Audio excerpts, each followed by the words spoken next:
हम जब छोटे थे ना, आप लोगों ने भी किया होगा, पतंग उड़ाते हैं ना, तो हमारे यहाँ पे बिहार में उसको गुड्डी बोलते हैं। गुड्डी इधर भी है कोई बोलने वाला है क्या? अच्छा ठीक है, तो इधर गुड्डी ही बोलते हैं क्या? चलो फिर तो भले बचे। तो अब गुड्डी को उड़ाएंगे कैसे? जिस धागे में उड़ाते हैं वो धागा तो कमजोर होता है, तो उसको क्या करते हैं, मजबूत बनाने के लिए, चूंकि गुड्डी उड़ा रहे हैं तो दूसरे पतंगों से उसको लड़ाना है, तो लड़ाने के लिए क्या किया जाता है, मैदा, गोंद, ये सब का कुछ शीशे का टुकड़ा, शीशे का भूरा बना करके उसको एक जगह उसका घोल बनाया जाता है। उसके बाद हाँ साबूदाना मिला करके फिर उसको दो आदमी पकड़ता है, एक लटाई इधर लेकर के, एक लटाई उधर लेकर के, और एक आदमी धागे को मंझा देता है। उसके बाद उस मंझने के बाद धागे का हासिल क्या होता है, वो धागा अपने आप में इस लायक बन चुका होता है कि वो जिस भी धागे से टकराएगा उसको,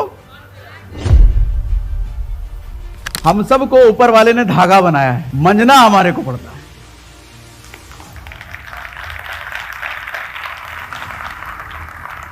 अब सवाल आता है मन का ही मंथन क्यों, शरीर का क्यों नहीं? पुराने जमाने, अच्छा मुझे एक बात बताओ, वो जितने लोग मंत्री संतरी सेनापति सब लोग नीचे होते थे, वो सब अगर मिल जाएं तो राजा की पिटाई नहीं कर सकते थे क्या? बड़े आराम से राजा को हरा देते, राजा को गुलाम बना करके जेल में डाल सकते थे। लेकिन कोई भी इस चीज की हिम्मत तक नहीं करता। क्या? राजा के शारीरिक शक्ति की वजह से। यानी कि एक चीज तो समझ में आता है, जिसकी शक्ति इधर है तो दुनिया का बड़ा से बड़ा धुरंधर उसके नीचे बैठेगा।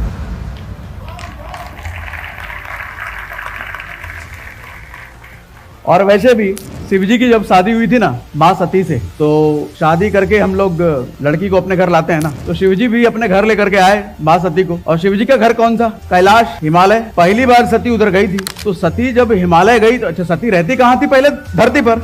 हिमालय गई तो एकदम ठंड में कुहरने लग गई, कांपने लगी। और अपने शिवजी क्या, शिवजी तो वो शेर के खाल लेकर के ऊपर कुछ पहनना नहीं है, वो चले जा रहा है, वो तो बचपन से उधर ही रहना है, तो उनको कोई दिक्कत नहीं। सारे नंदी शिवगण भूत प्रेत जो है वो सब चले जा रहे हैं, उनको कोई फर्क नहीं पड़ रहा। लेकिन सती जो है कुहर रही है ठंड, तो नंदी का ध्यान पड़ता है सती पर। तो नंदी चुपके से शिवजी के पास कहते हैं कि प्रभु माता कुहर रही है, ठंडा लग रहा है माता को, कुछ उपाय कीजिए। तो शिवजी मुस्कुराते हुए कहते हैं, देखो ये जो ठंड है, ये जो तकलीफ है, ये शारीरिक तकलीफ है, और जिस इंसान में मानसिक शक्ति है ना, शारीरिक बड़ी से बड़ी तकलीफों को वो जीत सकता है। तो कहने का मतलब ये, शिवजी उसे ये समझाना चाहते हैं कि अब चूंकि सती को यहीं रहना है, तो उसको अपने शरीर को इस लायक बनाना पड़ेगा कि वो ठंड को बड़े आराम से झेल पाए। अच्छा, और ये चीज पॉसिबल कब है? शिवजी कहते हैं एक प्रक्रिया है अभ्यास। अभ्यास एक ऐसी प्रक्रिया है जिसकी वजह से दुनिया में कोई भी ऐसा प्रोसेस, ऐसा कोई काम नहीं है जिस पर आदमी उसका मालिकाना हक न ले सके। तो ठंड कौन सी बड़ी बात है? सती प्रयास में लग जाएगी, अभ्यास में लग जाएगी आज से, क्योंकि रहना उसको यही है, तो यूज्ड टू हो जाएगी। नंदी समझ गए बात को,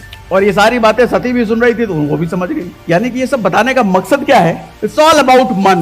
सफलता का कोई एंड नहीं है। इस जगह पर पहुंच गए हम सफल हो गए। एक प्रक्रिया है जो हमारे को जिंदगी भर करना है। एक प्रक्रिया है, जब तक सांसें हम ले और छोड़ रहे हैं, हमारे को ये प्रक्रिया अपनी जिंदगी में रखे रखना है, करते ही रहना। जिस दिन ये प्रक्रिया छूटी, फ्रस्ट्रेट होने लग जाओगे, और जिस दिन फ्रस्ट्रेशन आने लग गया, सर आप जिस भी मुकाम पर हो, आपको एक ठहराव महसूस होगा, अब मेरी जिंदगी ठहर रही है, आगे बढ़ नहीं रही, और वहीं से आदमी डिप्रेशन और फिर सुसाइड तक जाके रुकता है। उस प्रक्रिया को कहते हैं सर बेहतर होने की प्रक्रिया, खुद में बेहतरी लाने का, खुद को अच्छा बनाते रहने का, अपनी स्किल को एवरी डे इंप्रूव करते रहने का। स्किल फिजिकल लेवल पे, मेंटल लेवल, हम बेहतर बनते रह गए पूरी जिंदगी, कभी वो लेवल नहीं आएगा जब आपको ठहराव महसूस होगा।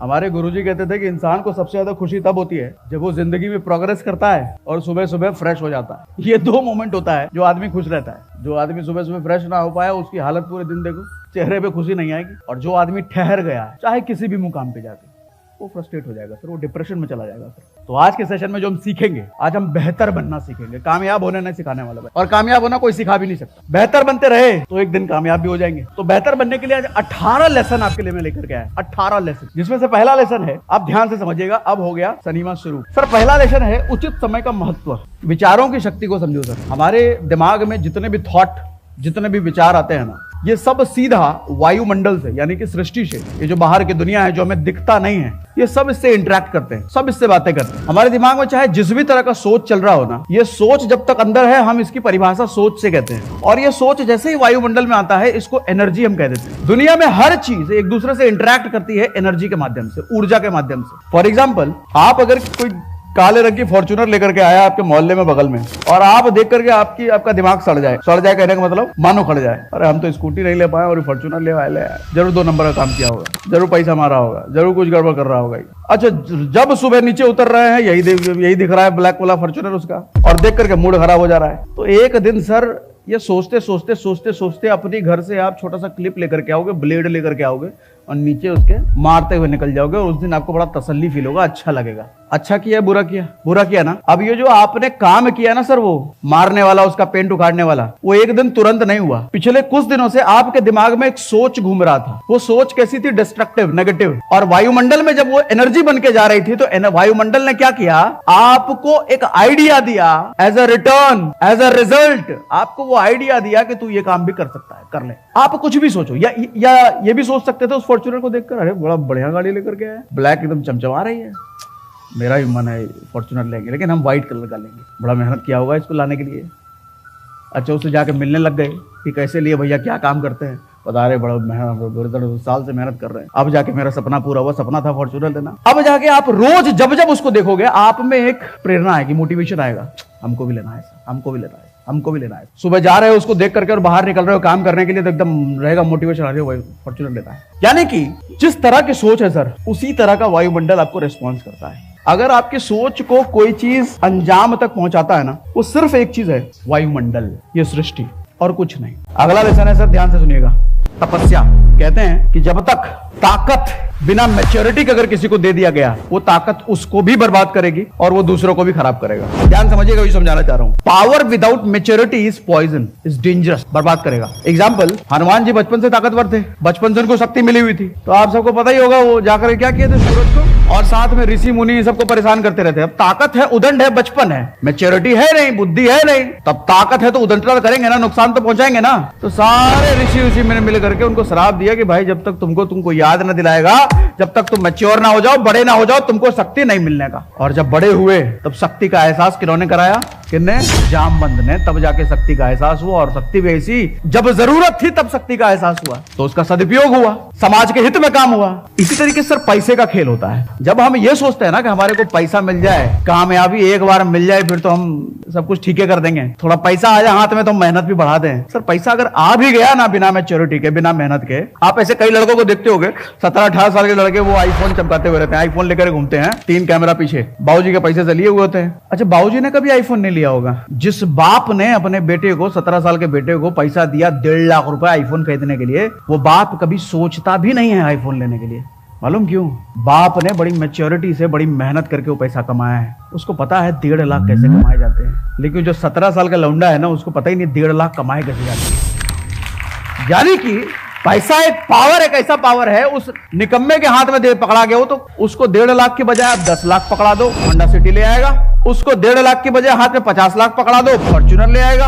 और पैसा पकड़ा दो, घूमने चला जाएगा। यानी कि पैसे का इस्तेमाल वो बर्बाद करने में ही करेगा। मैच्योरिटी के बिना पावर मिली ना उसको। सर ऐसे ही पार्वती जो दूसरी पत्नी बनी महादेव की, पहली पत्नी तो सती थी, वो सती तो उनकी डेथ हो गई थी, तो दूसरी पत्नी जब पार्वती आदि शक्ति का रूप थी, तो बचपन से तपस्या वगैरह करती थी। इनका बचपन से ड्रीम था हमको शिव से शादी करनी है, और शिव इग्नोर करते थे, नहीं भाई हमको अब शादी नहीं करनी है, पहली बार हम शादी करके देख लिए सती से, अब दूसरी बार शादी करनी ही नहीं करनी हमको। अच्छा, सारे देवता लगे हुए हैं इस साजिश में कि शिव किसी तरीके से मान जाए, पार्वती की बात मान जाए, पार्वती शादी करने के लिए तैयार हो जाए। इसका कारण क्या था कि जब तक पार्वती से शादी नहीं होती शिव की, एक राक्षस हुआ करता था उस वक्त। वो राक्षस ने पूरी दुनिया में तबाही मचा रखी थी, लेकिन उस राक्षस ने शिवजी से वो ले रखा था, क्या कहते हैं उसको, वरदान, कि हमको कोई मार नहीं सकता। अच्छा, वरदान में ये भी था कि अगर वो मरेगा तो सिर्फ और सिर्फ शिवजी के बेटे से ही मरेगा। अच्छा, शिवजी तो शादी करने को तैयार नहीं। सर पार्वती ने इतना तपस्या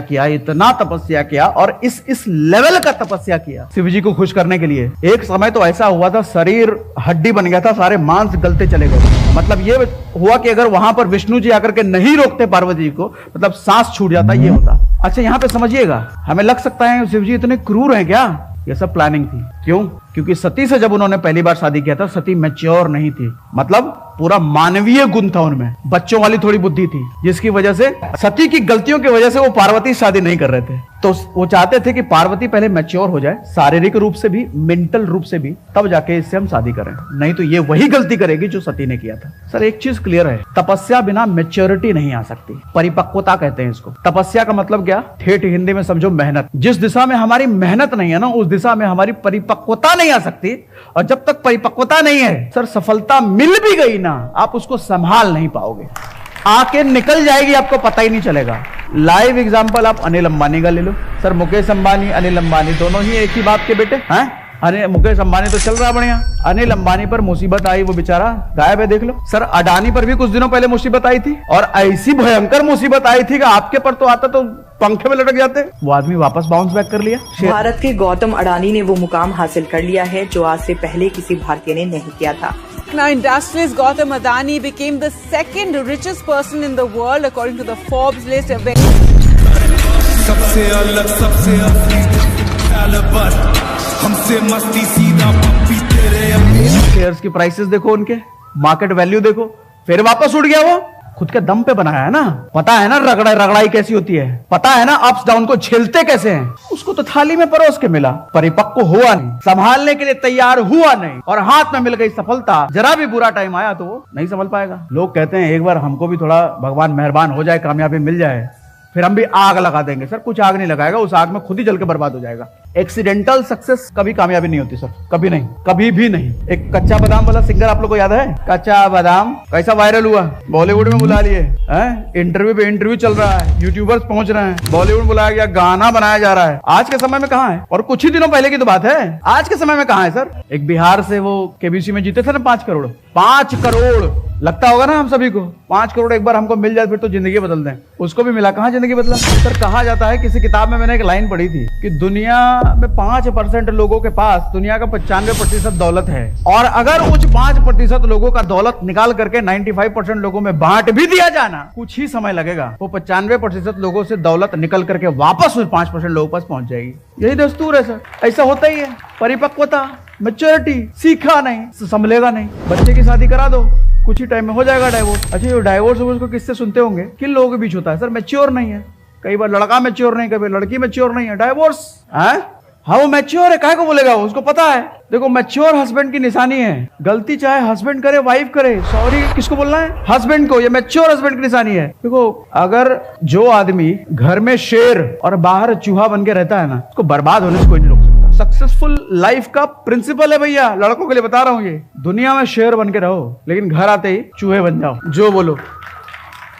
खुश रहने का प्रिंसिपल है ये। मैं इतना यहाँ कितना भी चिल्ला लूं, कितना ही बोल लूं, घर जाके नहीं बोली निकलती मेरी। इसीलिए मैं खुश हूं, इसीलिए मैं एंजॉय कर रहा हूं, इसीलिए मैं बढ़ रहा हूं। घर जाकर के मैंने जहां सीना ताना, सर आपके सामने मैं तान नहीं पाऊंगा। फिर मेंटल स्थिति मेरी गड़बड़ा जाएगी, मैं सोच नहीं पाऊंगा, काम नहीं कर पाऊंगा, हो सकता है पागल हो जाऊं। अगला लेसन है सर, ध्यान से सुनिएगा। अक्सर हम कहते हैं धोखेबाजों से बचो, बेइज्जती से बचो, ऐसा करेंगे तो हमारी बेइज्जती हो जाएगी, लोग क्या कहेंगे, कोई धोखा ना दे दे। सर जिस आदमी की जिंदगी में धोखे से पल्ले नहीं पड़ा और बेइज्जती से पल्ले नहीं पड़ा, वो आदमी,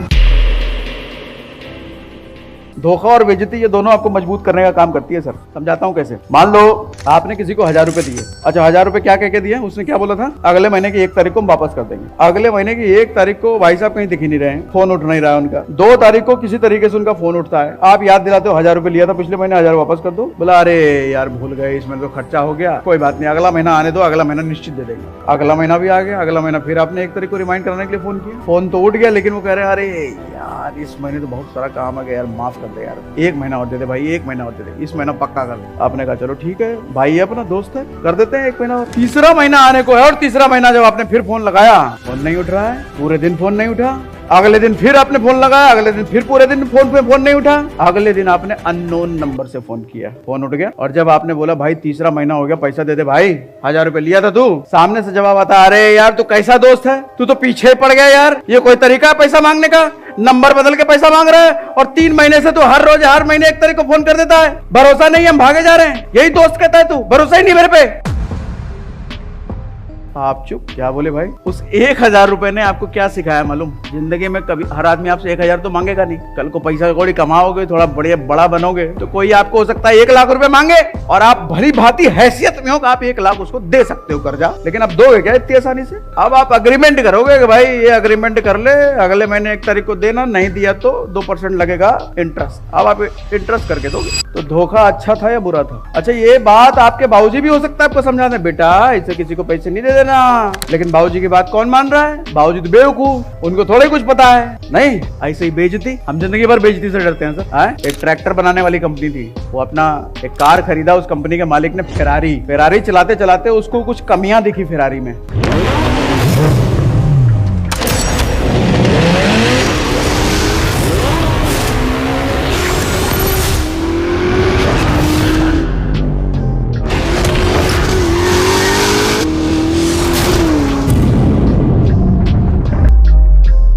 भाई साहब सीधा गया फेरारी के मालिक के पास, खुद भी ट्रैक्टर बनाने वाली कंपनी का मालिक था। फेरारी के मालिक के पास गया, बोला मुझे कुछ सजेशन देना है फेरारी को और बेहतर बनाने के लिए। सजेशन दिया उसने, फेरारी में ये करो भैया और बढ़िया हो जाएगा फेरारी, तो इसकी सेल बढ़ जाएगी। मालिक ने उसको किया घनघोर बेइज्जत। तुम साला ट्रैक्टर बनाने वाला कंपनी हमको सलाह देगा, फेरारी बनाते हैं, हमको सिखाओगे, निकल यहाँ से। उसने भी अपनी कंपनी खोल दी स्पोर्ट्स कार की, और ऐसा कार बनाया, इतना बेचा। आज के समय में नंबर 1 स्पोर्ट्स कार वही है, लैम्बोर्गिनी नाम है, ट्रैक्टर बनाने वाली कंपनी थी वो। टाटा की बेइज्जती, गांधी की बेइज्जती, अंबेडकर की बेइज्जती। अंबेडकर की बेइज्जती ना हुई तो होती तो शायद आपको संविधान ऐसा ना मिलता। गांधी की बेइज्जती ना हुई होती तो आज भी हम हो सकता है गुलाम होते। टाटा की बेइज्जती ना होती तो हो सकता है देश का पहला 5 स्टार होटल हमारे को ना मिलता। जितने भी महान लोग हैं, इनको किसी न किसी ने उंगली करी सर, और बहुत कड़ा वाला उंगली करा, हिला दिया, इनके जहन को हिला दिया, जिसका नतीजा क्या हुआ, कोई बड़ी चीज निकल करके आई। और मिडिल क्लास बेचारा हमेशा बेइज्जती से डरता है, हमेशा। वो डायलॉग सुना होगा ना, हमने पैसा ज्यादा भले ही नहीं कमाया लेकिन इज्जत बहुत कमाया। कुछ नहीं कमाया वो, उसको अगर किसी ने रास्ते चलते 2 थप्पड़ नहीं मारा तो उसको समझ रहा है इज्जत हमने बहुत कमाया। अरे तुमने कुछ किया ही नहीं है भाई साहब। इज्जत मालूम किसको कहते हैं? इज्जत कहते हैं जब सड़क के बाहर निकल जाओ तो जो टकराए आपको प्रणाम भैया, सलाम। श्री कृष्ण गुंडे नहीं थे, पांडव गुंडे नहीं थे, लेकिन जब बाहर निकलते थे लोग इज्जत की नजरों से उनको देखते थे और दुआ सलाम करते थे। आपको कितने लोग पूछते हैं? ऐसे तो नहीं कि सड़क पर निकल गए, नजर पड़ गए, अरे ये 2000 मांगना, उधार ना मांगे। डर लगा रहता है आपके आस पड़ोस लोगों को, जब मिलेगा कुछ उधार मांग लेगा फटीचर आदमी। इज्जत। अगला लेसन है सर, ध्यान से सुनिएगा। दुनिया की उत्पत्ति शिव से हुई है, भगवान शिव से। शिव पुराण जब आप पढ़ेंगे तो आपको पता चलेगा शिवलिंग से ही भगवान विष्णु और भगवान ब्रह्मा की उत्पत्ति है। और भगवान शिव किस चीज की पहचान है? उससे भी पहले शांत, चेतना, एकांत, योग, फोकस। जितने भी शिव भक्त आप देखोगे मेडिटेशन वाले खिलाड़ी होते हैं। वो बैठ गए, दुनिया में कुछ भी चल रहा, भूकंप आ रहा, कौन भाग रहा, कौन मर रहा, अगर वो ध्यान में बैठे हैं तो वो ध्यान में बैठे, कुछ नहीं दिखता। भगवान शिव का मतलब ध्यान। लोग कहते हैं अच्छा टाइम आ गया इसका, इसीलिए पैसे कमा रहा है, लगातार तरक्की कर रहा है, इसका समय अच्छा चल रहा है। ध्यान से समझिएगा सर मेरी बात को। एक जब बिल्डिंग बन रही होती है ना, ऊंची बिल्डिंग, 20 फ्लोर, 25 फ्लोर, 30 फ्लोर की बिल्डिंग, जितना बिल्डिंग का फ्लोर ऊपर बनाया जाता है उसी अनुपात में उसको नीचे लेके जाया जाता है। जानते होंगे क्यों? क्योंकि ऊपर जितना ऊपर बन रहा है उसकी मजबूती उसके नीचे जाने से ही है। अगर उस अनुपात में उसको नीचे नहीं लेके गया तो बिल्डिंग मजबूत नहीं है। भगवान भी हमारे को नीचे लेके जाता है, बुरे दिन दिखाता है, और उस बुरे दिनों में जब हम लड़ते हैं अपने आप को बेहतर बनाने के लिए ना, तो फिर एक समय ऐसा आता है, एक काम करने के लिए हम 1 महीना लगा रहे थे लेकिन नहीं हो रहा था, फिर एक समय ऐसा आता है जब हम 1 दिन लगाते हैं और वो काम बड़े अच्छे से हो जाता है। तभी लोग कहते हैं कि अच्छा समय आ गया है। हम अपने लिए भी सोचते हैं हाँ मेरा भी अच्छा समय चल रहा है, इसलिए मेरे से काम हो जा रहा है। सर एक मूवी आई थी चांदनी चौक टू चाइना, देखा अक्षय कुमार वाली मूवी। उस मूवी में क्या था, एक सीन था, उसका जो गुरु था ना अक्षय कुमार का, वो कुंफू सिखा रहा था उसको। तो 1 महीने तक उससे वो एक प्रैक्टिस करवाता है, वो इधर कुछ रखवा करके बेलना टाइप, उससे वो हिलवाता रहता है 1 महीने तक, और बस 1 महीने तक वही कर रहा है। तो एक दिन परेशान होकर के अक्षय कुमार कहता है तू मेरा गुरु नहीं है, मैं कुंफू सीखने आया था, ये मुझे बेलना चलाना सिखा रहा तू गरमा करके। तो गुरु ने क्या किया, उस पर कुर्सी उठा करके फेंका और इसने बचाने के लिए हाथ ऐसे, जैसे ही हाथ ऐसे किया पता चले कुर्सी टूट गया। और इसको देख के लगा मेरे हाथ से कुर्सी टूट गया। नतीजा था वो जो 1 महीना बेलना की तरह हाथ चलाया है ना, उसकी वजह से हाथ इतना मजबूत हो गया है कि कुर्सी तोड़ दिया उसने। समझने वाली बात यहाँ पर ये है कि सर जब हम 1 महीना लगा रहे थे काम नहीं हो रहा था, और अब 1 दिन में हो जाता है, 1 घंटे में हो जाता है। समय का खेल नहीं है कि समय अच्छा आया है इसलिए काम बन जा रहा है। दरअसल इतनी घिसाई करी ना तुमने बुरे टाइम में, और अब इतने माहिर हो चुके हो कि जिस काम में हाथ डालते हो काम बन जाता है। खेल बुरे दिनों का था, खेल नीचे जाने का था। बिल्डिंग की मजबूती नीचे जाने में है।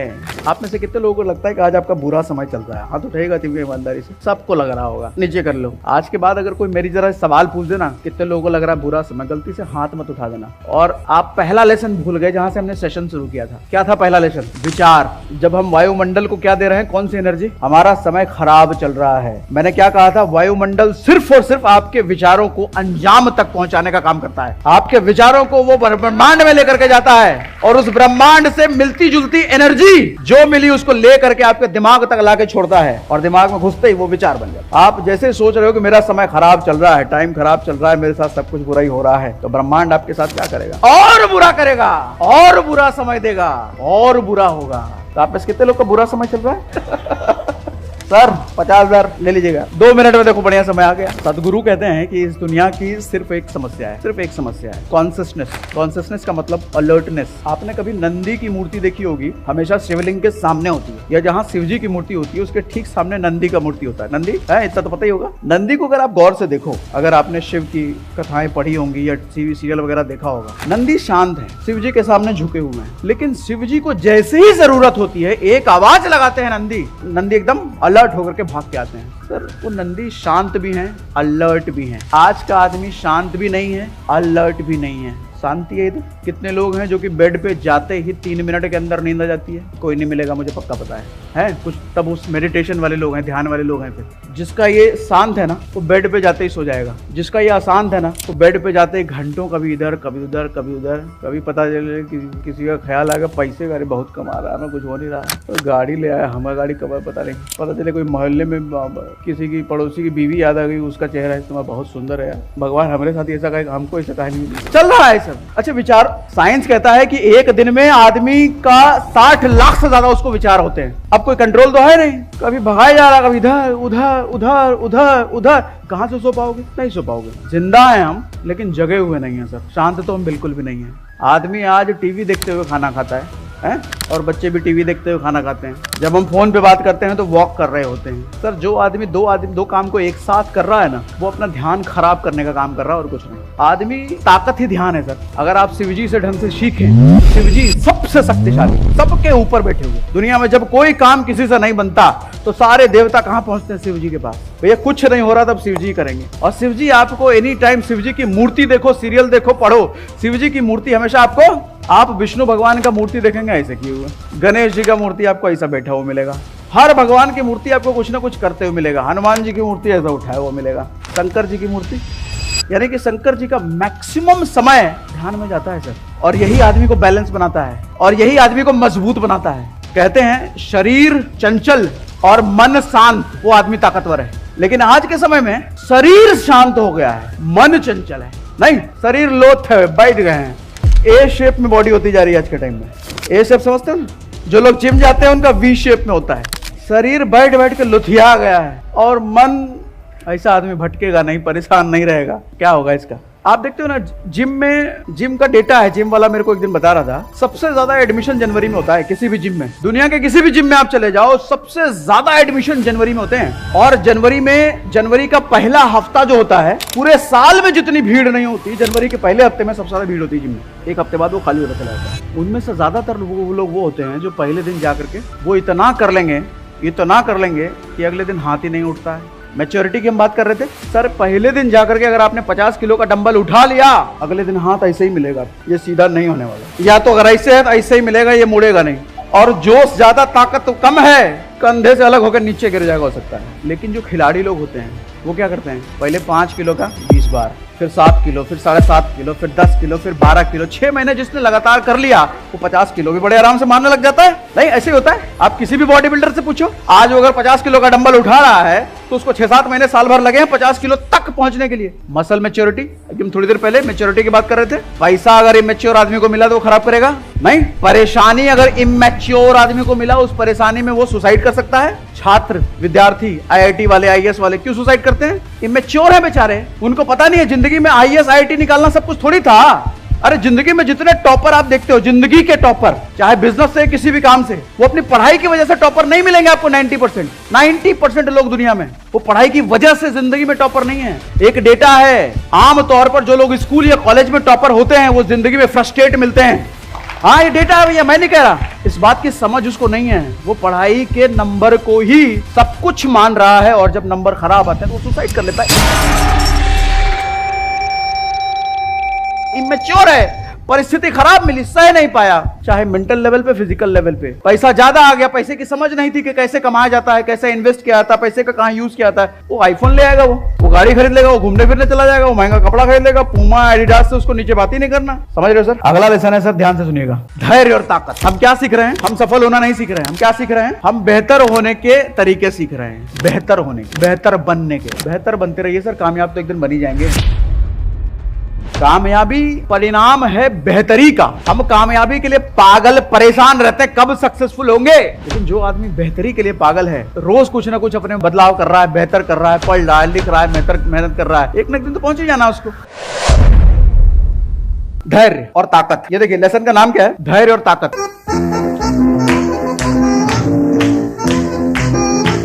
मैंने सिर्फ धैर्य नहीं कहा, मैंने कहा धैर्य और ताकत, क्योंकि धैर्य बिना ताकत के आ भी नहीं सकती। और किसी आदमी के पास अगर ताकत नहीं है, वो धैर्यवान है, तो सर वो धैर्यवान नहीं है, वो कमजोर है। समझाता हूँ, एग्जाम्पल देके ध्यान से समझिए। अच्छा, आप लोग को ये पता है कि तंत्र विद्याएं एग्जिस्ट करती हैं, आप मानो या ना मानो, और ये तंत्र विद्या भगवान शिव का दिया हुआ है। आप जितने देखेंगे अघोरी या जो लोग बहुत एक्सट्रीम पावरफुल लोग होते हैं, जिनको दुनिया से मतलब नहीं है, फटे पुराने कपड़े, कुछ नहीं, कैसे भी रह रहे हैं, बाल जटा उटा बनाए हुए हैं, वो सब आपको भगवान शिव के भक्त मिलेंगे। तंत्र विद्या के पुजारी, मानने वाले, इस्तेमाल करने वाले, सब आपको भगवान शिव के भक्त मिलेंगे। या तो भगवान शिव या माँ काली के भक्त मिलेंगे। माँ काली कौन? काली, काल कौन? भगवान शिव। भगवान शिव का स्त्री रूप काली, तो काली भी किसकी रूप है? भगवान शिव की। तो जितने भी तंत्र विद्या के खिलाड़ी आपको मिलेंगे, ये तो काली के भक्त है, भगवान शिव के भक्त। हुआ क्या, जब तंत्र विद्या को दुनिया में लाना था, तो भगवान शिव ने कहा पार्वती को कि मैं तंत्र विद्या दुनिया को देना चाहता हूँ, क्योंकि इससे समाज की भलाई बहुत हो सकती है,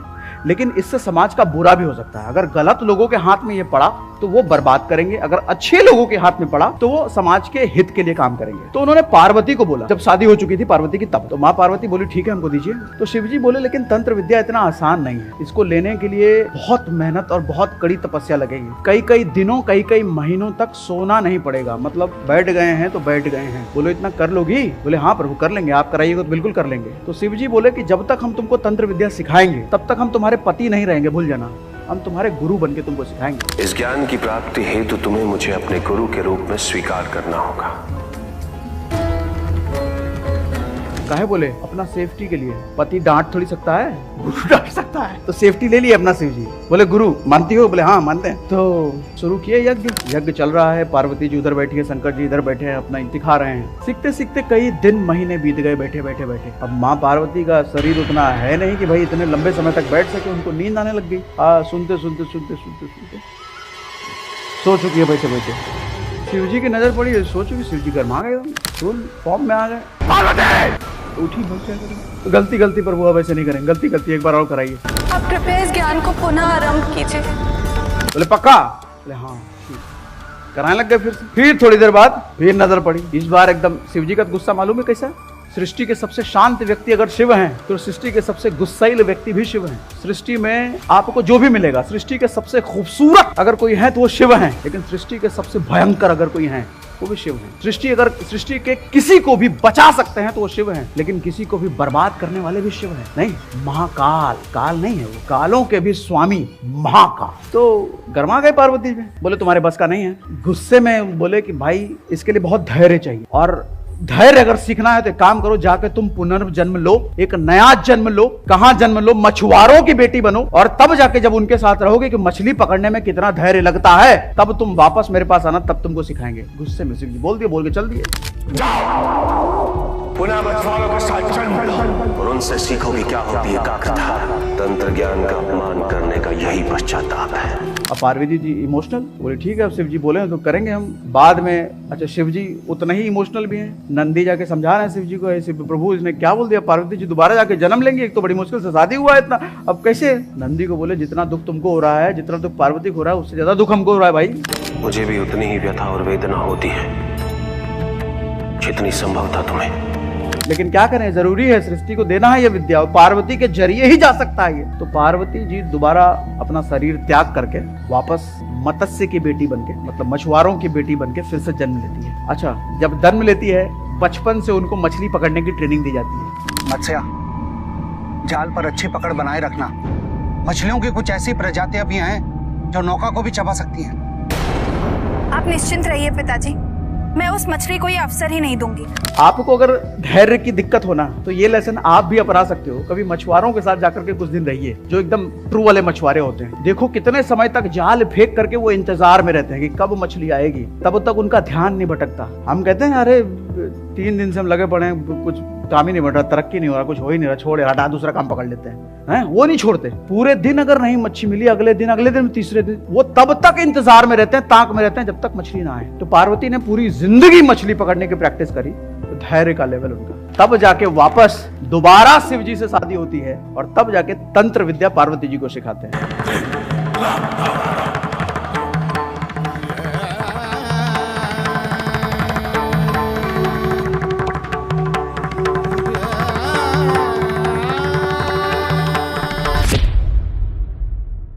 धैर्य जिसको हम बहुत लाइटली लेते हैं ना, अरे धैर्य क्या, ठीक है, अढ़ाई अक्षर का तो वर्ड है, धैर्य क्या, धीरज क्या, कहते हैं पेशेंस रखो है, पेशेंस रख लेंगे, बहुत पेशेंस है हमें। नहीं है सर, नहीं है। जिसमें है वो बादशाह है, जिसमें है वो राजा है। नौकरों में पेशेंस नहीं है। 4 बात सुना दो है तुमको, बर्तन धोने नहीं आता है, बर्तन जूठे छोड़ दिए, छोड़ दो, हम कल से कम काम ही नहीं करेंगे, हम जा रहे हैं कहीं और। उस वक्त अगर सच्चा मालिक है तो वो ऐसे रिएक्ट ही नहीं करेगा, कोई बात नहीं, छोटी है ना, ऐसे कर लो, ऐसे ठीक। तो जितने मैच्योर आदमी आपको मिलेंगे ना, सब शांत मिलेंगे आपको, और जितने गधे बकलोल आदमी मिलेगा वो तमतमाया हुआ मिलेगा। बड़ा आदमी शांत होता है, बड़ा आदमी का बड़ा पैसे से बड़ा नहीं है, विचारों से, जिसको देख करके, जिससे बात करके आपको कुछ फील आ जा रहा है, यार ये आदमी, इससे मिल करके अलग ही फील होता है, ऐसा वाला। राम जी का धैर्य देखो, पत्नी छोड़ के चली गई कहने का मतलब रावण जब लेके गया था। सर आम आदमी की पत्नी को अगर कोई उठा लेना, 1 हफ्ता इंतजार करेगा वो, उसके बाद देखो दूसरी, ये तो गई है, वापस नहीं आएगी। कहाँ ढूंढे, कौन लेके गया, क्या पता कौन लेके गया, दूसरी कर लाओ, ऐसे थोड़ी रहेंगे, जिंदगी पड़ा है पूरा। सर कई महीने उनको तो सिर्फ ये पता करने में लग गए कि किस दिशा में लेके गया है सीता को, और कौन लेके गया है, और 1 साल लगा उनको। 13वें साल में थे वो, 14 साल का वनवास था ना, 13वें साल में सीता जी का हरण हुआ था, और पूरे 1 साल लग गए लंका युद्ध खत्म करते करते। कहते हैं जिस दिन लंका युद्ध खत्म हुआ था ना, जब रावण को मारे थे, तो 14 साल पूरे होने में सिर्फ 2 दिन बचा था। तो राम जी चिंता में थे कि अब तो 2 ही दिन बचा है भैया, हमको वापस भी जाना है, क्योंकि उधर भरत ने कसम खा रखा था कि भैया 14 साल पूरा होते हुए भी अगर 1 दिन भी आपने लेट किया तो हम सुसाइड कर लेंगे। परंतु एक बात याद रखना भैया, 14 वर्ष के बाद यदि आपने आने में 1 दिन की भी देरी की, तो इन चरणों की कसम खाकर कहता हूं, आप अपने भरत की चिता जलती देखेंगे। 1 दिन भी कसम खा के बैठा राम, टेंशन में, अरे 2 दिन बचा है, अब कैसे पहुंचेगा हम 2 दिन में। 14 वर्ष की अवधि पूर्ण होने में मात्र 2 दिन शेष है। हमने भरत को वचन दिया था कि वनवास काल की अवधि पूरी होते ही अयोध्या लौट आएंगे, और भरत ने शपथ ली थी यदि 1 दिन की भी देर हुई तो वो जलती चिता में कूद जाएगा। तब जाके विभीषण आइडिया दिया, अरे पुष्पक विमान है ना, ये मन की गति से चलता है, आइए बैठिए इस पे। गए थे, हमारा पुष्पक विमान किस दिन काम आएगा प्रभु? ये वही विमान है जो महाराज रावण कुबेर से छीन कर लाए थे। सर 1 साल का धैर्य पत्नी को वापस लाने के लिए, 14 साल का धैर्य बाबूजी के वचन को पूरा करने के लिए, 14 साल। सुग्रीव को जब जिताए थे ना बाली से, जब राजपाट दिलाए थे सुग्रीव को, तो जब दिलाए थे तो उस वक्त वर्षा ऋतु आ गई थी। अच्छा, जब वर्षा ऋतु आ गई है तो समंदर में पुल बना नहीं सकते, तो प्लानिंग ये थी समंदर लांघेंगे कैसे भैया, बारिश का मौसम आ गया है। तो सुग्रीव को बोले एक काम करो, वर्षा ऋतु 3 महीने का है, 3 महीना अपना राजपाट आप संभालो, थोड़ा जाकर के रेस्ट करो, हमको यहीं जंगले में रहना है। 3 महीने का फिर से पेशेंस। सोच के देखो, पत्नी चली गई है, पता नहीं दुश्मन क्या कर रहा होगा वहाँ, पत्नी के साथ कैसा बिहेव कर रहा होगा, पत्नी कितनी कष्ट में होगी, कुछ पता नहीं है। 3 महीने का फिर से पेशेंस सुग्रीव को दिए, जाके एंजॉय करो भैया, वर्षा ऋतु कुछ नहीं कर सकते। सुग्रीव जाकर के उधर शराब शबाब में लिप्त, लक्ष्मण आए हड़काए, तुमको बोले थे 3 महीने बाद वापस होने के लिए, तुम क्या ये सब कर रहे हो? तो सुग्रीव बोले भैया माफ कर दो, आप नहीं करेंगे, चलो वापस। 3 महीने का फिर से पेशेंस। जब समंदर लांघने की बारी आई तो समंदर के आगे फिर 3 दिन का पेशेंस। वो राम है, प्रभु हैं, विष्णु के रूप हैं, चाहे तो समंदर को ऑर्डर दे सकते हो, खाली कर, यहां से जाना है हमको। विनती कर रहे हैं, रास्ता दे दो। एक दिन बीत गया, कुछ नहीं, कोई रिस्पॉन्स नहीं। अगला दिन विनती, दे दो रास्ता दे दो। पूरा दिन बीत गया, कोई रिस्पॉन्स नहीं समंदर। तीसरा दिन खत्म ही होने वाला था, तब जाके धैर्य टूटा। ये लग रहा अब नहीं मानेगा, निकाल, खत्म कर देते हैं आज। तब जाके समंदर आता है, प्रभु गलती। फिर 3 दिन का पेशेंस। आज तो 5 मिनट का पेशेंस नहीं है। भाई को कुछ बोल दे, 5 मिनट में सर कट्टा उट्टा सब निकल जाता है। रिश्तों की अहमियत क्या है, वैल्यू क्या है आज के टाइम में? है कोई वैल्यू नहीं है। जमीन की वैल्यू है, रिश्तों की नहीं। पैसों की वैल्यू है, रिश्तों की नहीं। 2 भाई जब छोटे होते ना, तो बचपन में एक दूसरे के लिए जान देते हैं। स्कूल में कोई किसी को 4 लप्पड़ अगर मार दे ना छोटके भाई को, तो बड़का भाई दौड़ करके आता है, दोनों मिलकर खूब लड़ करके धोता है उसको। लेकिन जैसे जैसे बड़ा होता चला जाता है, जब कोई बाहर का आदमी धोता है ना छोटे भाई को, तो बड़ा वाला खुश होता है, अच्छा है मर जाए, जमीन नहीं देना पड़ेगा, पैसा सब हमरा हो जाएगा। कैसे बदलता नहीं चला जाता ऐसा? कृष्ण का धैर्य देखो भैया, हम तो मामूली आदमी, लेकिन हमारे को बोल दे कोई कि तुम्हारा कैरेक्टर ठीक नहीं है, जहाँ जिस लड़की को देखते गड़बड़ होते हो, दूसरे का पैसा देख करके मुंह डोल जाता है, तुमको कुछ आता नहीं हो, निकम्मा हो, भगौड़ा हो, हमको अगर कोई बोल दे तो हम गरमा जाते हैं, गरमाते हैं ना। तो भगवान है, क्या नहीं बोला? कह रहा है द्रौपदी को तुम सखी बोलते हो ना, सब पता है हमको द्रौपदी के साथ तुम्हारा क्या चक्कर है। भगवान को बोल, सखा सखी, सखा सखी की संबंध की आड़ में क्या रासलीला रचा रहा है तू, ये मैं भली भांति जानता हूँ। कह रहा है तुम वसुदेव बोलते अपने आप को, विष्णु का रूप हो, घंटा कोई रूप नहीं हो, तुम भगौड़े हो। जरासंध के डर से भाग गए थे तुम, अब सारे मथुरावासी को लेके भागे, जाके द्वारका बसाए, भगौड़े कहीं के। और कहता भगवान का रूप है, तुम कूटनीति करते हो। क्या नहीं बोला, 100 गाली 100 बेइज्जती। हमारी औकात नहीं हम 2 भी सुन ले, 100 सुने। 100 के बाद ही तो सुदर्शन निकाले, गर्दन निकाले। बोले अब बहुत हो गया भाई शिशुपाल, अब नहीं। वचन दिए थे तुम्हारी मैया को कि 100 तक माफ करेंगे, अब तो धैर्य और ताकत मैंने बोला, इसीलिए। क्यों?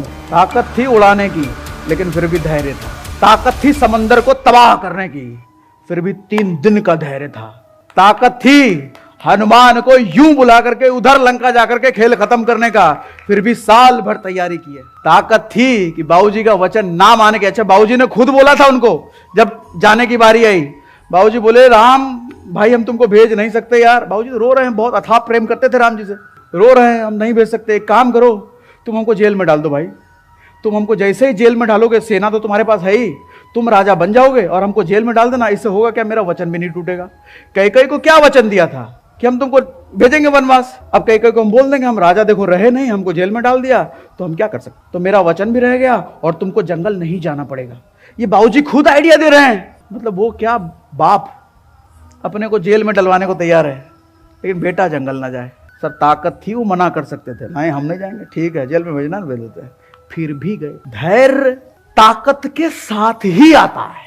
कमजोर आदमी अगर गाली सुन रहा है, मार खा रहा है, उसकी तारीफ नहीं होती। सर किसी की दुनिया कोई उजाड़ सकता है, इतनी ताकत है कि आपका घर बर्बाद कर दे। फॉर्च्यूनर भी है, AK-47 भी है, पीछे मंत्री मिनिस्टर सबका सपोर्ट है, लेकिन फिर भी जब मिले तो आपसे हाथ जोड़ के बात करे, सर वो ताकतवर है ना। और ऐसा आदमी धैर्य तब दिखाता है तो वो धैर्य है। लेकिन जिसके पास ताकत ही नहीं है, वो 4 गाली भी सुन रहा है और बोले हम धैर्य नहीं, तुम कमजोर हो बेटा, तुम्हारे पास ताकत, तुम उखाड़ क्या लोगे?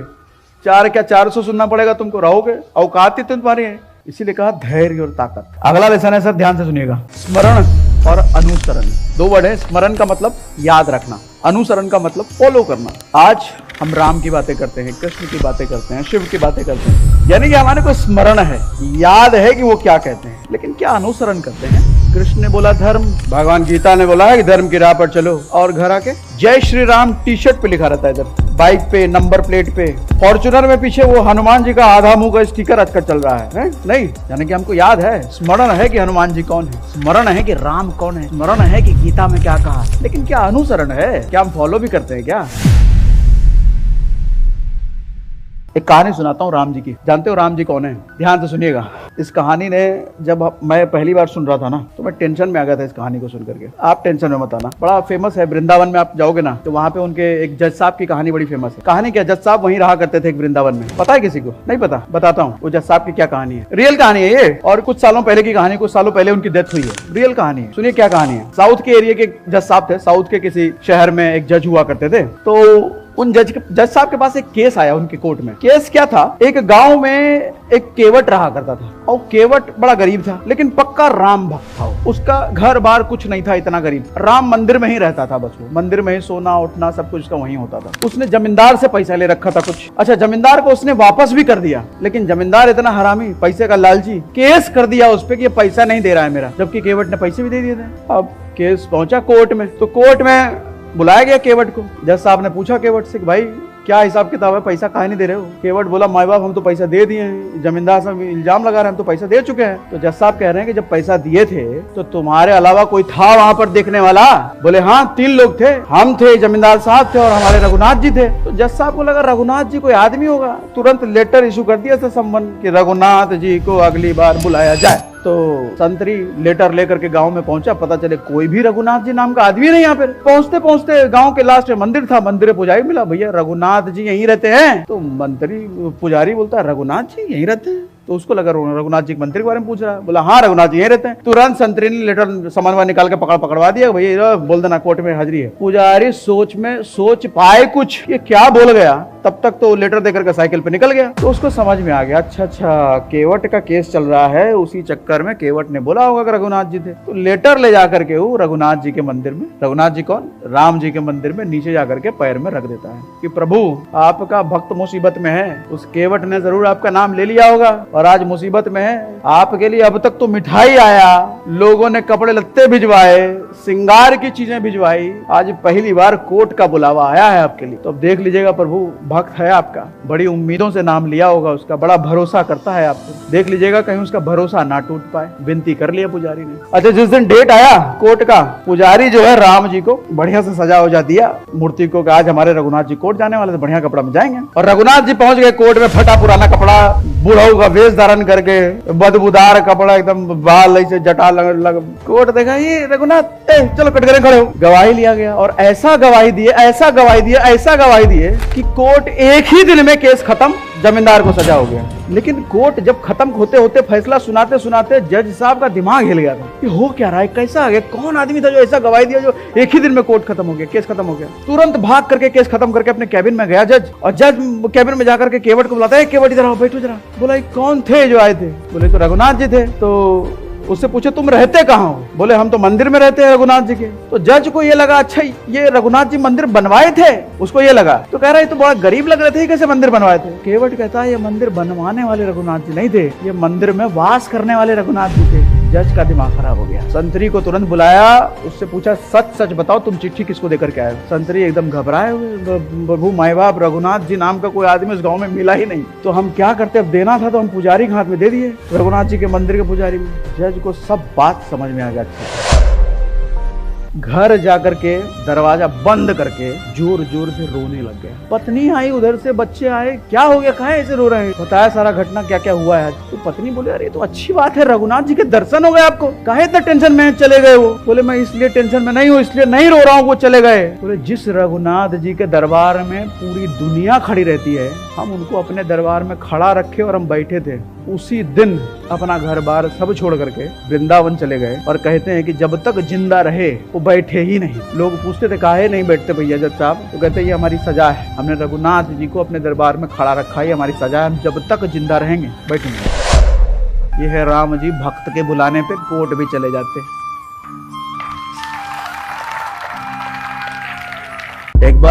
एक बार वशिष्ठ से पूछा गया, वशिष्ठ कौन, जिन्होंने राम जी को शिक्षा दी थी, उनके गुरु। वशिष्ठ से पूछा गया कि उनके किसी चेले ने पूछा, अब ऋषि लोग तो जानते ही थे राम जी भगवान विष्णु के रूप हैं, तो उनसे पूछा प्रभु एक बात बताइए, ये तो खुद हमारे विष्णु जी हैं, ये चाहते तो वैकुंठ धाम में रहते हुए सारी प्रॉब्लम सॉल्व कर देते यहाँ की, ये खुद मानव रूप में क्यों धरती पर आए हैं, क्यों धरती की प्रॉब्लम्स को झेलेंगे, यहाँ धरती का सुख दुख वो सब करेंगे, वहीं रह के ठीक कर देते हैं ना सब, इतना शक्ति तो है इनमें। तो वशिष्ठ क्या कहते हैं, ध्यान में सुनिएगा ध्यान से। वशिष्ठ कहते हैं कि भगवान वहां से सब ठीक तो कर सकते थे, लेकिन आज इंसान का पतन शुरू हो चुका है और इस इंसान के पतन को रोकने के लिए जरूरी है कि भगवान खुद उन लोगों को संदेश देना चाहते हैं, एक भाई कैसा होना चाहिए, एक बेटा कैसा होना चाहिए, एक पति कैसा होना चाहिए, यहाँ तक कि दुश्मन कैसा होना चाहिए और एक दोस्त कैसा होना चाहिए। इन सब का एग्जाम्पल लोगों को देने के लिए भगवान खुद धरती पर इंसान बन के आए। तो ये राम जी। एक बार राम जी जब जवान हो गए थे तो दशरथ ने डिसाइड किया कि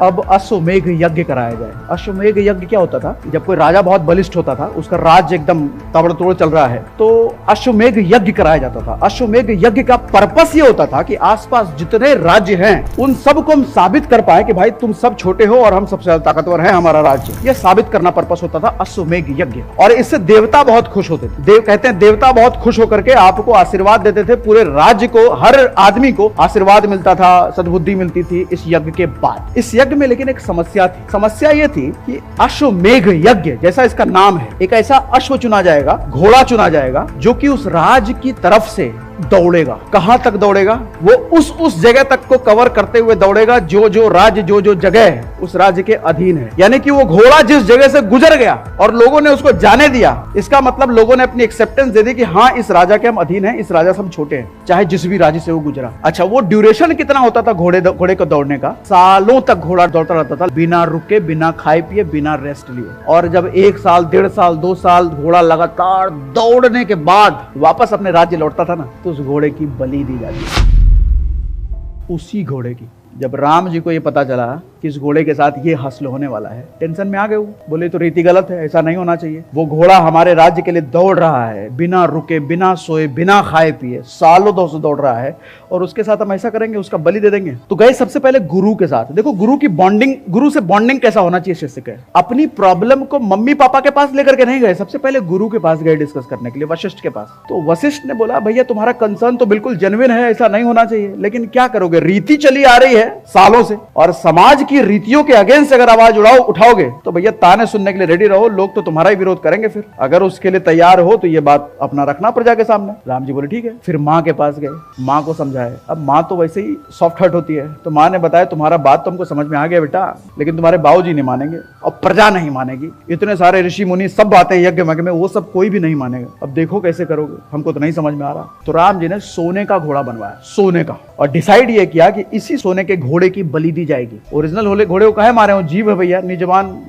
उसको काहे मारे, इसको दिया जाएगा। अब देखो समस्या क्या हुई। जिस दिन अश्वमेघ यज्ञ होना था, जिस दिन घोड़ा लौट करके आया, तो पूरी प्रजा बैठी है उधर तमाशा देखने के इंतजार। अब घोड़े का बलि दिया जाएगा, देवता हम पर प्रसन्न हो जाएंगे और देवता का आशीर्वाद हम सभी को मिलेगा, सब खुश हैं। राम जी वहां पर कहते हैं, जब बोला गया ना कि घोड़े को बुलाओ, तब राम जी उस सोने के घोड़े को बुलाते हैं। तो लोग देखते हैं ये क्या तरीका हुई है, ये क्या बदमाशी है, सोने के घोड़े को बुलाया, असली घोड़ा कहाँ है। तब राम जी ने अपना बात उनके सामने रखना शुरू किया, कैसी सी बात है भैया, ऐसा नहीं करना चाहिए। वो प्रजा एकदम लगी विरोध करने, ये क्या है, आज कल के लौंडे हमको सिखाएंगे। लौंडे ही थे उस टाइम पे, जवान थे, आज कल के लौंडे, ऋषि मुनि जितने ज्ञानी सब आए सब विरोध करने लग गए। अच्छा, गुरु वशिष्ठ भी वहां पे, वो कुछ नहीं बोल रहे हैं, समझदार है ना, गुरु चेले की बॉन्डिंग है, वो समझ रहे हैं मेरा चेला लायक है, आज निकाल लेगा ये खेल, और आज ही इसकी परीक्षा है। अपने ही प्रजा के विरोध में खड़ा होकर के प्रजा का दिल जीतना, देखते हैं आज अगर ये कर गया तो फिर ये खेल जाएगा। कहते हैं लौंडा खेल गया। तो वो मोमेंट था। अब प्रजा से लगातार ऋषि मुनि जितने हैं सबसे वार्तालाप चल रहा है, जंग चल रही है, राम अपना लॉजिक, वो अपना लॉजिक, ये डम डम डम डम डम डम चल रहा है। लेकिन फाइनली सब लोग मान गए राम जी की बात को। इस पूरी घटनाक्रम से, कहानी से मैं आपको समझाना क्या चाह रहा हूं, जरा ध्यान से समझिएगा।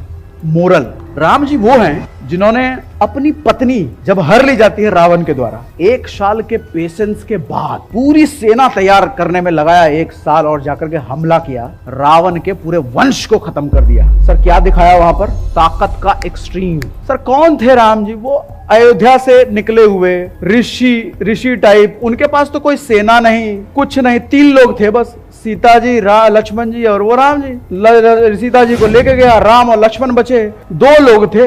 उस 2 लोगों के बीच उस आदमी ने डिसाइड किया इसका पूरा वंश खत्म करूंगा मैं, और वहां से शुरुआत करते करते 1 साल लगे, लेकिन पूरी सेना तैयार करके लंका का खेल खत्म कर दिया, वंश नाश कर दिया। यानी कि ताकत की एक्सट्रीम। ताकत की सीमा को लांघना दिखाया। अगली घटना, जब वहां से सीता जी को लेकर के आए ये, तो उसके बाद जनता में विरोध होने लग गया। क्या होने लग गया? सीता जी 1 साल तक वहां रह करके आई हैं, पता नहीं रावण ने इनके साथ क्या किया होगा, कैसा व्यवहार किया होगा, मतलब चरित्र पर लांछन लगने लग गया। माहौल गड़बड़ भैया ऐसा लग रहा है। और राम जी राजा, अब राजा एक आम आदमी होगा तो उस वक्त क्या करेगा? आम आदमी शायद जनता का विरोध करेगा कि भाई तुम ऐसे कैसे कर सकते हो, मेरी बात नहीं मानेंगे, भागे कि नहीं, यहाँ पत्नी है हमारी, हमको पूरा विश्वास है, भगवान से। लेकिन तो राजा, अच्छा राजा की परीक्षा क्या? जो राजा करेगा वही डुप्लीकेट होगा उसके राज्य में। मतलब अगर पत्नी कहीं रह करके आई है और उन्होंने ये बोल दिया हमको भरोसा है तुम लोग भाड़ में जाओ, तो एक कल्चर हो सकता है डुप्लीकेट हो जाए। नहीं, अच्छा राम जी तो सीता जी को बोल दिए थे कि हम तुमको कहीं नहीं भेजने वाले, तुम रहोगे यहीं। लेकिन सीता ने जब बढ़ता विरोध देखा प्रजा का, तो सीता जी ने खुद बोला कि आपकी इज्जत पर हम ऐसे आंचल नहीं आने दे सकते, आपकी इज्जत ऐसे डूबती हुई मैं नहीं देख सकती। खुद उन्होंने राम जी को वचन दिया कि हमको आप रोकिएगा नहीं प्रभु, हम चले जंगल, और आज के बाद हम दोनों अलग, क्योंकि आपका यह दायित्व है कि आप प्रजा में कोई भी ऐसा मैसेज ना जाने दें जिसकी वजह से गलत कल्चर डेवलप हो जाए। मैं पूर्ण पवित्र हूँ,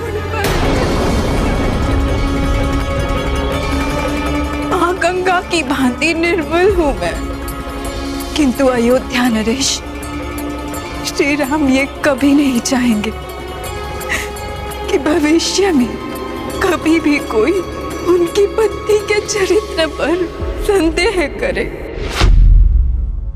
सीता जी बहुत मैच्योर थी ना सीता जी, वो खुद समझा रही हैं राम जी को कि आप अगर एक इंडिविजुअल होते, प्रजा के पार्ट होते, तो डेफिनेटली आप एक ऐसा कर सकते थे कि प्रजा को मना कर देते, भाड़ में जाऊंगा, तुमसे मतलब नहीं है, मेरी पत्नी है, हम रखेंगे साथ में। लेकिन आप राजा हैं, being a king, being a leader, आप जो करेंगे सर वही कल्चर जाएगा। इसलिए कल्चर खराब ना हो तो हमें ये कुर्बानी देनी पड़ेगी। अब वचन दे दी सीता जी तो राम जी ने छोड़ना पड़ा। सर ये क्या दिखाता है? एक्सट्रीम त्याग। सर प्रजा के कहने की वजह से कोई अपनी पत्नी से अलग होता है क्या? और वो भी उस पत्नी से इतना प्रेम। कहते जब से सीता जी जंगल गई थी रहने के लिए, राम जी कभी बिस्तर पे नहीं सोए, कोने में नीचे बिछवाया था, क्योंकि अब भैया जंगल गई हैं, वो थोड़ी बिस्तर पे सोती होंगी, पूरी जिंदगी जमीन पर सोए, बीइंग अ किंग, राजा होते हुए। सर क्या दिखाता है? त्याग का एक्सट्रीम। इससे बड़ा त्याग क्या हो सकता है? यानी कि अगर ताकत का एक्सट्रीम आप देखो, राम जी से दूसरा एग्जाम्पल आपको नहीं मिलेगा। त्याग का अगर एक्सट्रीम देखो, वो राम है। अच्छा प्रेम का एक्सट्रीम, सर बेजुबान घोड़ा, जिस प्रजा में गलत कल्चर ना चला जाए, जिस प्रजा का मान रखने के लिए अपनी पत्नी से अलग हो गए, सर उसी प्रजा के विरोध में खड़े हो गए थे घोड़े की जान बचाने के लिए। सर प्रेम का इससे बेहतर, प्रेम का एक्सट्रीम लेवल पर जाकर के एग्जाम्पल सेट करने वाला राम से दूसरा आपको कौन मिलेगा?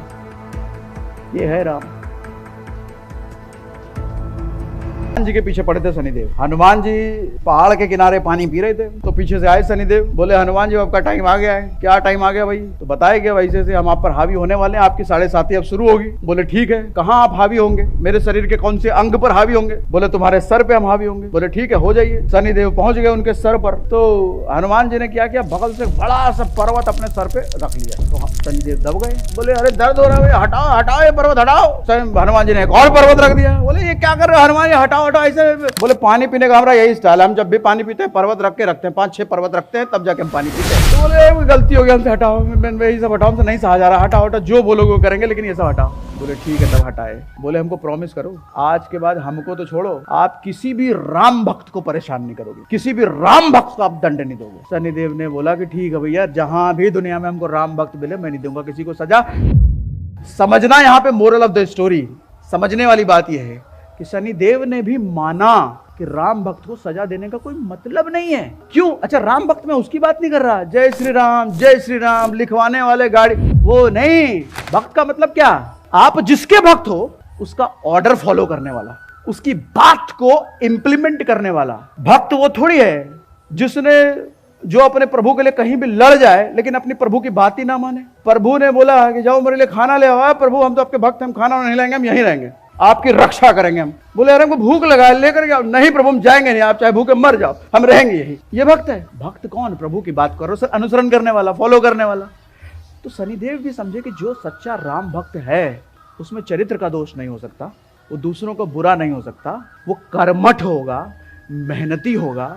तो ऐसे को दंड देने का मतलब क्या भाई? वो तो दंड का पात्र है ही नहीं, अधिकारी है ही नहीं।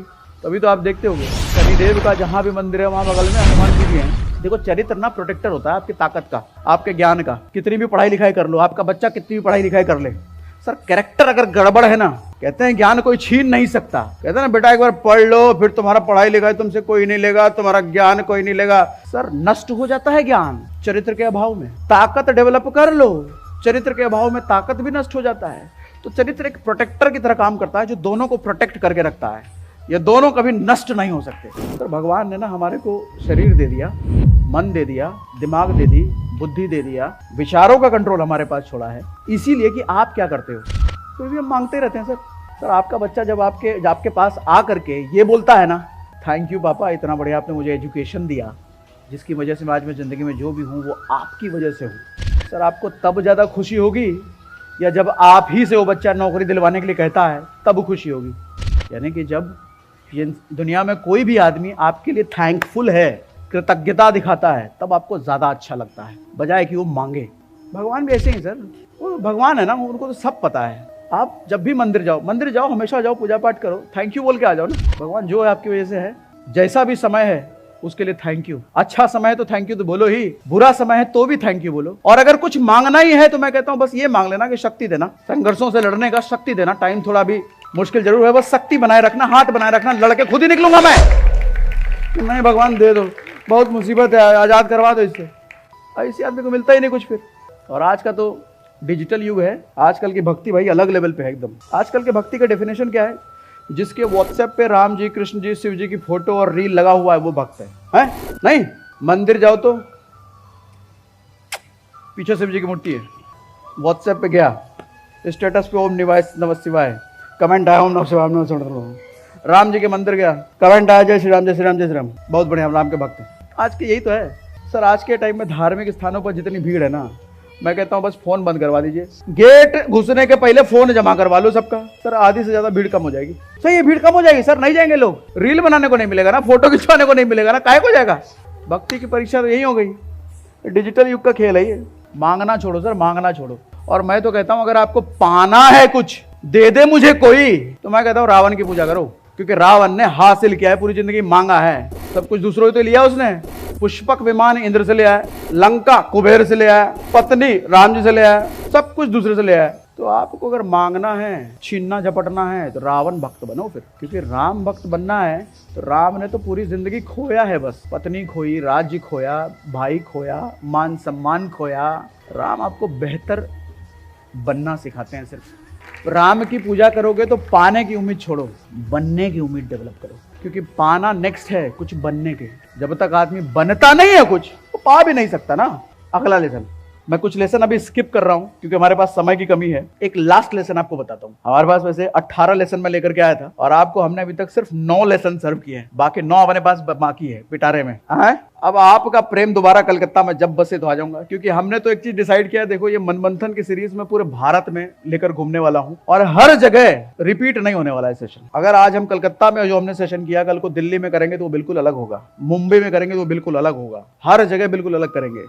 तो 9 हो सकता है कलकत्ता में दोबारा मिले या जो बाकी का 9 दिल्ली में इस्तेमाल हो जाए। एक आखिरी लेसन ध्यान से समझिएगा, बिल्कुल सर, ये सबसे ज्यादा इंपॉर्टेंट है। सबसे जितने लेसन हमने सीखे ना, और इससे आप डायरेक्ट रिलेट कर पाओगे कि आपके साथ अभी एग्जैक्टली इसी मोमेंट पे ये चीज हो रही है, बिल्कुल डायरेक्ट। आप में हर किसी की कहानी हो सकती है। अभी जो बात करने वाला हूं, कहानी है महाभारत की। महाभारत की लड़ाई में सर जितने भी लोग लड़ रहे थे ना, जितने महाबली लोग थे, सबका अपना पर्सनल एक स्वार्थ था। दुर्योधन क्यों लड़ रहा था? पांडवों को बर्बाद करना है, सारा राज्य अपना बनाना है। सर युधिष्ठिर क्यों लड़ रहे थे? उसको राज्य वापस लेना है, धर्म की स्थापना करना है।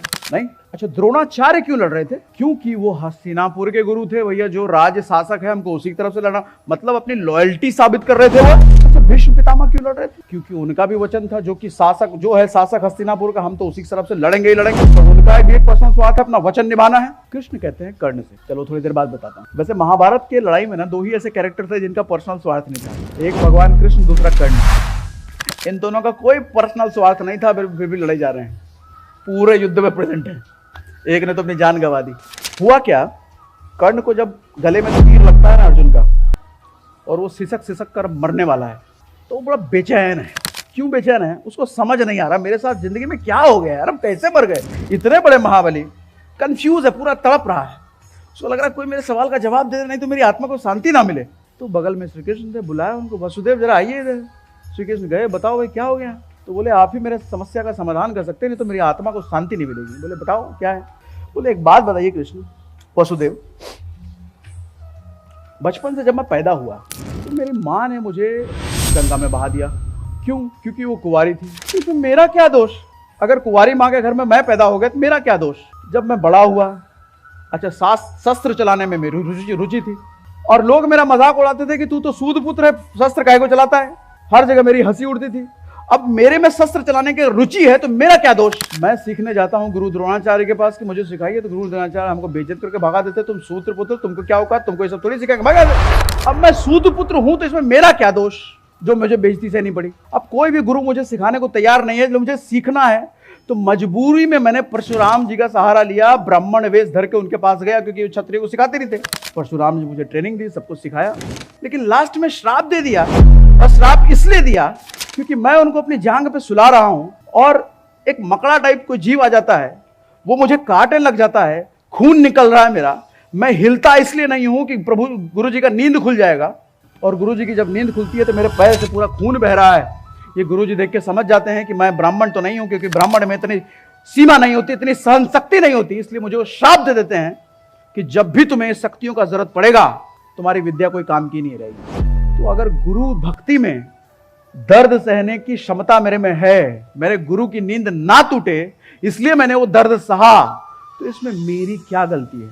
इतना ही नहीं, जब मैं शब्द भेदी बाण का प्रैक्टिस कर रहा था तो गलती से मेरा बाण एक बछड़े को लग गया, और बछड़े का मालिक से मैं हाथ जोड़ करके विनती किया कि भाई साहब ये गलती से हुआ मेरे साथ, ये दुर्घटना है, दुर्घटना किसी से भी हो सकती है, लेकिन फिर भी उसने मुझे श्राप दिया कि मैं भी इसी तरीके से सिसक के मरूंगा। इसमें मेरी क्या गलती थी? यहां तक कि जब द्रौपदी स्वयंवर हो रहा था, वहां खुद द्रौपदी ने मेरे पे से हंसी उड़ाई, सबने हंसी उड़ाई कि सूद पुत्र है। पूरी जिंदगी मुझे अपमान, घृणा, श्राप यही सब मिलता रहा है। एक आदमी से दुर्योधन ऐसा मिला जिसने मुझे इज्जत भी दिया, पैसा भी दिया। अगर मुझे जिंदगी में कुछ मिला है तो इस दुर्योधन ने दिया, और इसकी तरफ से अगर मैं लड़ा तो मेरी क्या गलती थी बताओ? अब श्री कृष्ण क्या कहते हैं, ध्यान से सुनिएगा। वो कहते हैं देखो राधे, मैं जब पैदा हुआ था ना, कारागार में पैदा हुआ मैं, और जब मेरे पैदा होने से पहले ही मौत मेरा इंतजार कर रही थी। पैदा होने के बाद मुझे अपने माँ बाप से अलग कर दिया गया। जिस जगह पर रह रहा था वहां लगातार हमले हो रहे थे। मैं छोटा था, चल भी नहीं सकता था, फिर भी लगातार हमले हो रहे हैं। पूरे गांव वाले ने मुझे पनौती बोलना शुरू कर दिया था, इसी की वजह से ये सारे हमले हो रहे हैं, इसको निकालो यहां से। क्या बीतेगी मुझ पर? यहां तक कि जब परशुराम तुमको कह रहे थे ना कि शिव के अलावा तुम्हें कोई हरा नहीं सकता इस सृष्टि में, उस वक्त तक मेरी कोई शिक्षा नहीं हुई थी। तुम तो पढ़े लिखे थे, शिक्षा ले चुके थे। और इतना ही नहीं, तुम्हारी शादी उससे हुई जिससे तुम प्यार करते थे। मेरी तो शादी भी उससे हुई जिससे मैं प्यार नहीं करता था। मैं जिससे प्रेम करता था उससे मेरी शादी नहीं हुई। जब जरासंध मथुरा वालों को परेशान कर रहा था तो मजबूरी में अपने समाज को बचाने के लिए मुझे लेकर के भागना पड़ा, द्वारका बसाना पड़ा, यमुना किनारे से निकल के समुद्र किनारे जाना पड़ा। तो दुनिया ने मेरा नाम रख दिया रणछोड़, भगौड़ा। अब इसमें मेरी क्या गलती थी? तो समझाते हैं श्री कृष्ण, ये दुनिया ना हर किसी के साथ अन्याय करती है, जिंदगी हर किसी के साथ अन्याय करती है, लेकिन आप पे डिपेंड करता है कि उस अन्याय के बदले आप कैसे रिएक्ट करते हो। अन्याय दुर्योधन के साथ अगर हुआ है तो युधिष्ठिर के साथ भी हुआ नहीं, अन्याय तुम्हारे साथ हुआ तो मेरे साथ भी हुआ। यानी कि अन्याय दुनिया में तो हर किसी के साथ हो रहा है। जिंदगी का नेचर है अन्याय करना हर किसी के साथ, लेकिन जिंदगी यह भी चेक करती है कि कौन है जो मेरे इस अन्याय किए हुए के बदले धर्म का रास्ता पकड़ के चलता है, उसी को तो महान कहेंगे। तुमने अपने साथ हुए अन्याय से बचने के लिए अधर्म का रास्ता पकड़ लिया, मैंने अपने साथ हुए अन्याय से बचने के लिए धर्म का राह पकड़ा रखा। और दुनिया में कोई भी आदमी अगर अन्याय से बचने के लिए तुम्हारे जैसा रास्ता पकड़ेगा तो उसका हाल वही होगा जो तुम्हारा हुआ है। दरअसल बात यह है सर, रुको, समझने वाली बात यह है, ताली बजाने की नहीं, यहां दिमाग में घुसाने की बात जरूरत है। हर आदमी को यह नहीं लगता कि उसकी समस्या सबसे ज्यादा बड़ी है। हर आदमी को यह नहीं लगता कि उसके साथ जो हो रहा है वो उसी के साथ हो रहा है। हर आदमी को लगता है कि मेरे ही साथ क्यों है सर। दरअसल ये हो सबके साथ रहा है सर। आपकी जिंदगी उससे बनती है कि आप इसके अगेंस्ट एक्शन कैसा लेते हो। आपकी प्रतिक्रिया कैसी है। जैसी आपने प्रतिक्रिया करी वैसी आपकी जिंदगी बन गई, वैसा आपका नाम बन गया, वैसा आपका पहचान बन गया। कर्ण से बड़ा शक्तिशाली पूरे महाभारत में कोई नहीं था कृष्ण को छोड़ करके, फिर भी वो मामूली ही कहूंगा मैं, कर्ण के सामने तो मामूली ही था अर्जुन, उसके बाण से मर गया। और इतनी बात सुनने के बाद तब जाके कर्ण आराम से खुश होकर के मरता है। आप सही कह रहे हो, गलती तो मैंने कर दी, तब वो सांस छोड़ता है। मोरल ऑफ द स्टोरी एक चीज समझने की कोशिश कीजिएगा सर, आपको नहीं लगता कि हम सब के अंदर कर्ण है? कर्ण मतलब कौन? ताकत, शक्ति, और जिससे साथ में यह भी फीलिंग है कि समाज उसके साथ गलत कर रहा है, भगवान उसके साथ गलत कर रहा है, किस्मत उसके साथ गलत कर रही है। नहीं, हमके सबके साथ तो ये फीलिंग है। तो यानी कि ये कर्ण है हमारे अंदर, सबके अंदर। लेकिन कर्ण ने जो किया वैसा हम ना करके अगर हम सही का हाथ पकड़ के रखें, गुंडा मवाली ना बन जाएं, किसी के साथ छीनने कपटने छल करने का अगर नियति हम ना रखें, तो आपको नहीं लगता कि हम भी अर्जुन कहलाएंगे, अर्जुन बन के रहेंगे? और मैं तो कहता हूं जो जो अर्जुन बन के रहे सर, श्री कृष्ण तो उसके साथ आएंगे ही आएंगे। एक बात बताता हूं आपको, जब कुंती ने ना अपने युद्ध के पहले 100 दिए उसने जलाए थे कुंती ने। क्यों? 100 पुत्र कौरव, जब जब एक कौरव मरेगा वो दिया बुझा देगी। तो धृतराष्ट्र आकर के बोले कुंती क्या कर रही हो? तो कुंती ने बताया आपके पुत्रों के लिए 100 दिए मैंने जलाए हैं। तो धृतराष्ट्र हंसने लग गया, बोले हमारे कौरवों के साइड देखो इतने बड़े बड़े महारथी हैं, तुम्हारे साथ कौन है? कौरव नहीं मरने वाले, पांडवों की चिंता करो तुम। तो कुंती कहती है कुछ भी हो, पांडवों के साथ वसुदेव है। तो कहते हैं वसुदेव क्या कर लेंगे, वो तो लड़ेंगे ही नहीं, शस्त्र उठाने वाले तो है ही नहीं, वो क्या फर्क पड़ेगा फिर। तो कुंती क्या कहती है, ध्यान से सुनिएगा।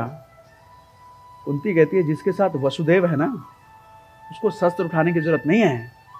वसुदेव खुद शस्त्र नहीं उठाते, वो जिस पक्ष में होते हैं पूरी सृष्टि उसके लिए लड़ती है, पूरी सृष्टि उसके साथ होकर लड़ती है। फिर उसे कौन मार पाएगा, फिर उसे कौन हरा पाएगा? ताकत सबके पास है सर, जैसे कर्ण के पास ताकत थी, सबके पास है, हर किसी के पास है। जरूरत है बस जगाने की। हम सब जिंदा हैं, बस जगे हुए नहीं हैं। हम सबके पास मन है, दिमाग है, बस एकाग्र नहीं है। हम सब ज्ञानी हैं, बस क्या करना है वो भूल जाते हैं। हम सब भगवान की बातें सुनते हैं लेकिन भगवान की बातें मानते नहीं हैं। हम सब मंदिर जाते हैं लेकिन कि मंदिर की ऊर्जा को महसूस नहीं करते। एक फिल्म का डायलॉग था ना, भगवान में मानते तो हो आप लेकिन भगवान की नहीं मानते।